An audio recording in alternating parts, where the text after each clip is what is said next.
නගරයේ තියෙන කලබලයෙන් ටිකකට ඈත් වෙලා එන්න අද අපිත් එක්ක යමු කොළඹ ඉඳන් පැය භාගයක වගේ දුරින් තියෙන ලස්සන පාර්ක් එකක් බලලා එන්න.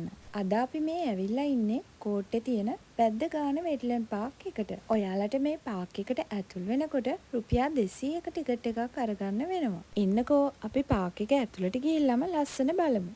බලන්නකෝ අපිට ඉස්සලාම හම්බුනේ කවුද කියලා. ඔයාලත් මෙයාව දන්නවද? මෙන්න මේ වගේ ලස්සන ලී පාලමක් උඩින් අපි දැන් යමු මේ පාර්ක් එකේ ලස්සනම හරිය බලන්න.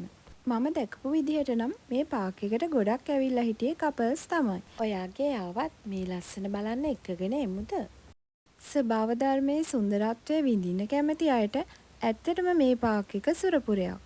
මේ පාර්ක් එක උදේ 6 ඉඳලා හවස 6 වෙනකන් ඕපන් කරලා තියෙනවා. මෙන්න මේ හරිය නම් ඔයාලට ලස්සන view එකක් බලා ගන්න පුළුවන්. ඒ වගේම මෙතන තියෙන පරිසරයත් එක්ක ලස්සන ෆොටෝස් ගන්නත් ඔයාලට පුළුවන්. බලන්නකෝ මේ වටපිටාව කොච්චර ලස්සනද කියලා. චුට්ටක් නැවතිලා ඔයාලත් මේ ලස්සන බලලම ඉන්නකෝ.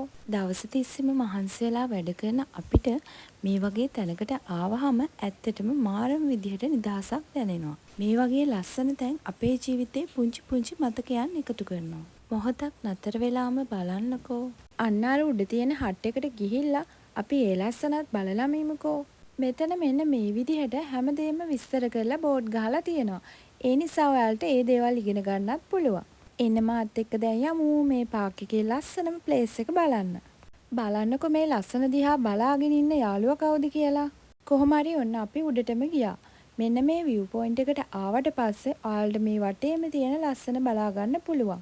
මේක පොකුණක් මැද හදලා තියෙන හට් එකක්. අපි ටික වෙලාවක් මේ ලස්සනත් බලලා ඉවර වෙලා පහළට ආවා. බලන්නකෝ මෙන්න මේ මලත් අඳුරනවාද කියලා. අමතක කරන්නේ නැතුව මහන්සි යන්නත් එක්ක අයිස්ක්‍රීම් එකකුත් කාලා අපි දෙන්න ගෙදර එන්න පිටත් වුණා. මේ ස්වභාව ධර්මයෙන් අපිට ලැබිච්ච දේවල් මේ විදිහටම රැකගන්න එක අපේ වගකීමක්. මේ සුන්දර තැන් සදාටම රැකගන්න පියසටහන් පමණක් ඉතුරු කරලා මතකයේ පමණක් රැගෙන එන්න. ආයෙත් කොහේ හරි යමු. බයි.